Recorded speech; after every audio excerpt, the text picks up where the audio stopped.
So today we are talking about this book. This is The Norse Shaman by Evelyn, and I don't know how to say this last name. So this is one from my husband's collection, and he's had, like, obviously this is his bookmark. He's got a few of them in here of attempts of trying to read through this book, and I can see why he didn't. So the premise of this book is a little bit of more of a discussion, not really a summary. The way that I think this book is really trying to present itself is not something I'm interested in, surprisingly, because again, I'm interested in Norse.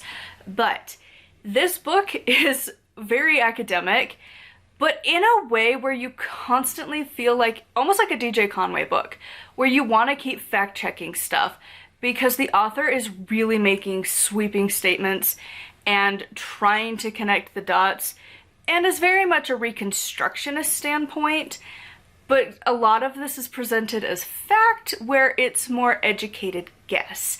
We don't really know what the ancestors thought, did, believed, especially in a religious context, in paganism, because that was snuffed out. And so to try and say this is how something was always makes me question it. And just the way that it's constantly so focused on what our ancestors did really isn't that helpful. The majority of each chapter is her talking about the history of it and how these beliefs were in ancient times and how it's supported by this and this and this, which, again, the way she's presenting it, but also presenting it as fact, really makes me question it. And, like, it's stuff like that it's like, I don't know, man. Like, we don't know what our ancestors did, and honestly, we're in the 21st century. I don't care. Like, I want this book to be for modern times. It's not going to be applicable of what our ancestors were doing hundreds of years ago. I'm a pagan now. I want to know how to do this stuff in a modern context.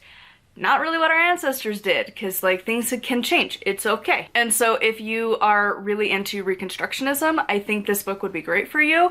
But also, you do have to read her previous book, because she constantly refers back to it and has this thing of, like, well, you need to already have known this stuff.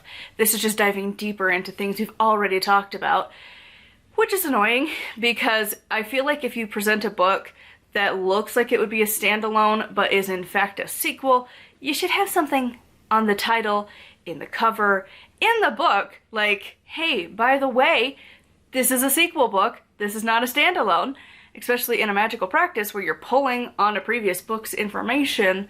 It just felt really weird. And again, it's not to say that, like, a beginner couldn't figure it out, but it does pull a lot from her book, and she constantly references it to the point where it's like, okay, so we just needed to read that book first. Got it. So if you're interested in this, you need to read her previous shaman book because it builds off of it. Now, I will admit, I'm not big into shamanism. I have never really had much interest in it. I really prefer the path of witchcraft, modern witchcraft. That said, the rituals that she has you do are pretty much the exact same, to the point where you can skim this and pretty much you know what to do. There's, like, minor changes per one that you do, but they're all basically the same. And that got really old and really repetitive, because who wants to do the exact same style of ritual every single time? And, like, you build teensy bits-ish, but it's more like you're adding tools. Like, okay, now you have a cloak, hood thing, and, like, you have a chair, and then you have a staff. And that was about it. Honestly, as somebody who was hoping to get at least something from this book, I didn't. There was absolutely nothing that I learned from this book. Only thing I kind of learned from this book, which isn't really a learned thing, it's a remembering thing, because Jackson Crawford already has a video on this years ago, and so I probably just watched it at some point and forgot about it, because it's a weird thing to say, but it talks about how Yggdrasil is, like, the terrible one's horse. And I'm like, what? And so I honestly didn't believe the author at first. Looked up Jackson Crawford's video, and he talks about, like, the history of words and how it means things, and I was like, oh, that's really weird. Who refers to the tree as such? Like, every time you think Yggdrasil, you think World Tree. That's what it is, because it's the World Tree. It has all of the realms on the World Tree. But whatever. And even looking it up online, people were like, well, it's kind of more of like his gallows, not really a horse. Like, it was a thing. It's a discussion online. That was about it for the entire book. And really it's just semantics of like looking at how old words are translated and different ways you can refer to things in poetic settings, which is like, if you're writing poetically, you know that you just twist words to make them sound pretty.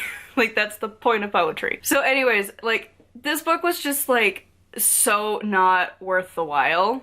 And so I decided to give it a 2 out of 5 star. I'm reserving the 1 stars for like the truly terrible.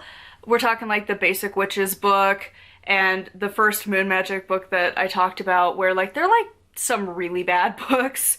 Like the publisher telling you to actively not do this book. Like those ones. Those are reserved for my number 1 star. 2 is like, it still sucks. 3 is gonna be meh. 4 is like, it's pretty good. And 5 is like, I will reread this at some point. Fantastic. Everyone should have this book. So like, 2 out of 5 is not like that it's really a good book, but it's not the worst. It's just also not that good either. Like, you really need to be a Reconstructionist, specifically in a shamanistic approach to satyr magic, which we really don't know much about because, again, because like I've also heard satyr magic has to do with like weaving and knots and like fiber magic. Absolutely no mention of that other than the hood. So it's one of those where I don't trust the author for the information in this book.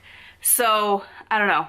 It's just one of those things where, and like she has such a bias, especially at the end. The end is where you realize she has a very specific narrative. And then you kind of look over the other passages and you're like, oh, yeah. She has a narrative and does try to twist history to fit that narrative. So it's just one of those books where, not that good.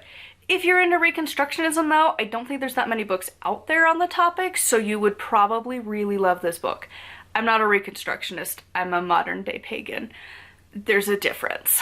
And so for those people, this will probably be very helpful for you because it's constantly referring back to the past. But if you're looking for something to use nowadays, keep looking. Huge thank you to my patrons. I'll have their names here on the screen. If you'd like to support me and get access to exclusive content, it is patreon.com/nightwillowcrafts. Make sure to like and subscribe. I post every single day starting in February again. And until next time, thank you so much for watching and blessed be.